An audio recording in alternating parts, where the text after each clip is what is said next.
compact sedan segment, ever since its creation, has been a sort of a confused segment. For years, there have been cars that compromise in terms of design, in terms of space, in terms of features. But now though, car makers have come up with much more mature products, and one example is the new Dzire. It's the king of this segment, but then again, there are offerings which offer unique propositions to each and every consumer. And to put that perspective today, we've got two other cars here. On one end of the compact sedan segment is the Tata Tigor, and on the other segment end is the Volkswagen Ameo. Both of these cars are in diesel, and to explain more, I've got my colleagues Ragini Verma and Dipayan Datta.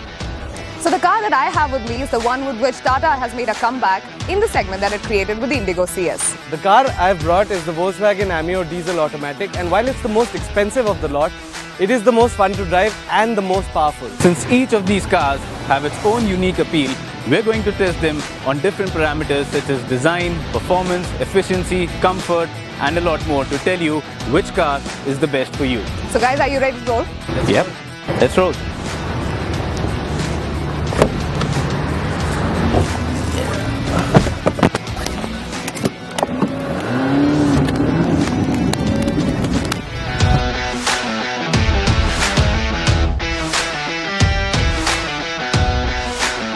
It is definitely the most innovative design by Tata till now, and definitely the most stylish in the compact sedan segment. A look at its nose and you'll know that it borrows its looks from the hatchback it's based on, the Tiago, but with some standout differences. Am I talking about the new grille design, or the projector headlamps, or the split LED tail lamps? Those are different, but it's when you come to the side of the car that you realize how the design has trumped competition. Right from the front fascia to the rear, there's a nice continuity about this car, and it becomes particularly impressive when it comes to how the designers have integrated the boot. This is unlike most cars in this segment, where a boot is simply attached to the hatchback version. Tata has gone the extra mile with this absolutely stylish notchback. Notice the design lines run through the length of the car up until the tail lamps. It's also got one of the largest boot capacities in its segment, a whopping 419 litres of boot space. Also notice this minor tweak in design where Tata has included this boot hydraulic struts that do not intrude into the boot space. To top it all, take a look at the stance of this car. So aggressive, so sporty, and well complemented by the detailing in the shoulder line and the alloy wheels.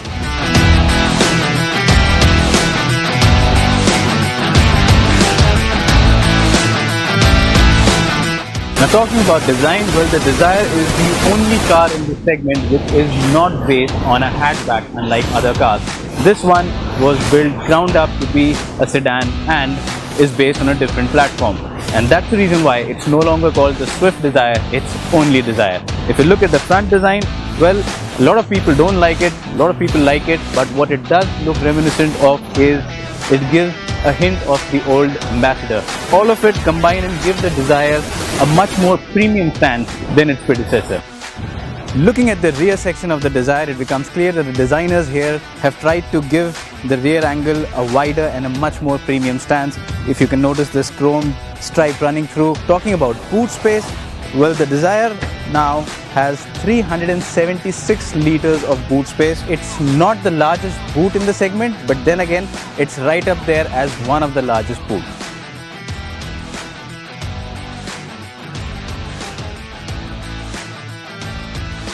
In terms of design, the Ameo is definitely the most dated of the three, and as far as I can tell, it looks just like a Polo with a boot slapped on. At 330 litres, the Ameo's boot isn't the largest of the three, and this boxy design at the rear doesn't appeal much either. But none of this really matters because you don't buy an Ameo diesel because of the way it looks.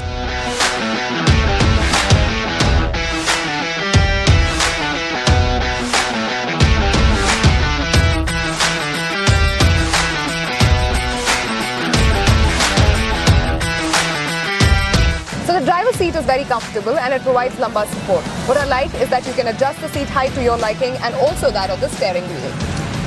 Now let's check out the car's infotainment system. The Harman infotainment system comes with a touchscreen and 8 speakers.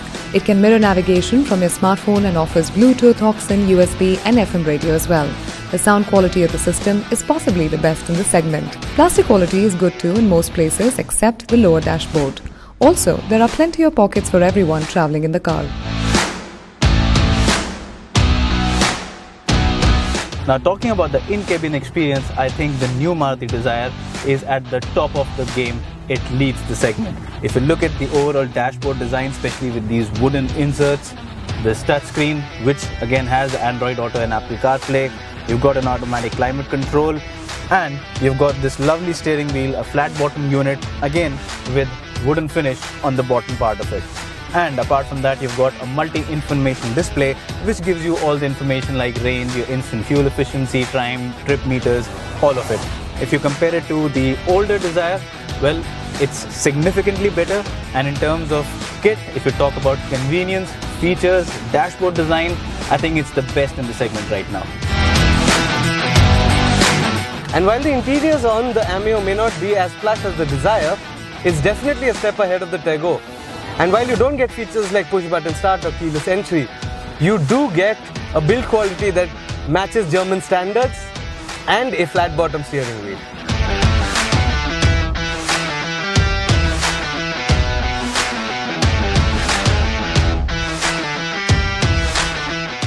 This car has an ease about it. Its clutch, its steering, its gearbox all feel very light. It offers a great deal of maneuverability and is very good for a city drive.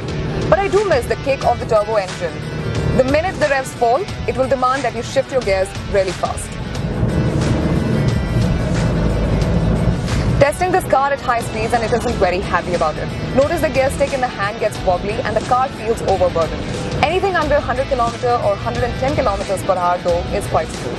Overall, I think one can't complain about the car's performance in the city or even on a highway, as long as you're not looking to have fun with it. It does not thrill, but it's a very comfortable and easy drive. Now talking about the performance of the new Dzire, well, the one that we are driving is a diesel one. So if you're looking for a car that will do your daily city runs along with that occasional highway trip, the Dzire suffices. It does not go overboard in terms of performance or any other area, but what it offers is the perfect balance between all the traits that we have discussed in this video. So my petrol heads in the audience will be saying, meh, it's a diesel, meh, it's an automatic. How is this the performance car of the segment? Well, it makes 108 horsepower and 250 Nm of torque. It also has a DSG dual clutch gearbox, and what that means is you put it in sports mode, pin your foot to the floor, and you really go. Now, in comparison to the other two, it makes 250 Nm of torque, which is 60 more than the 190 that you get on the Dzire.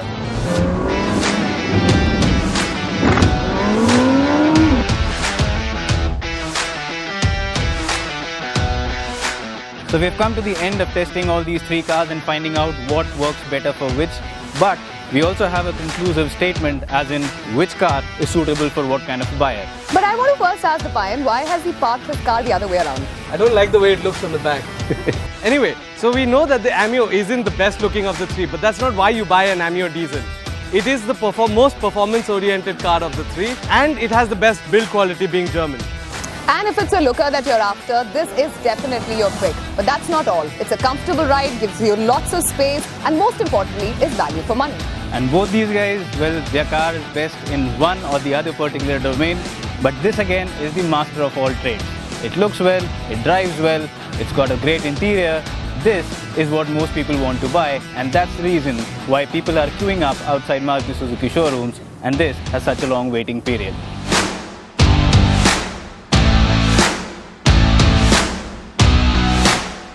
If you like our videos, please subscribe to our channel. Also like them. And don't forget to share. Check 1, 2, 3, check 1, 2, 3, audio. And as far as I can tell, it looks... Retake, please. At 330 liters, the Polo... At 300 No, wait. The boot of the Ameo is not the largest of the three. And near... Performance, comfort, and a lot more. Oh, my bad. Tata has made a comeback in the segment that it created with Indigo CS. Deepayan, are you sleeping? It's clear that the Ameo isn't the best looking of the three.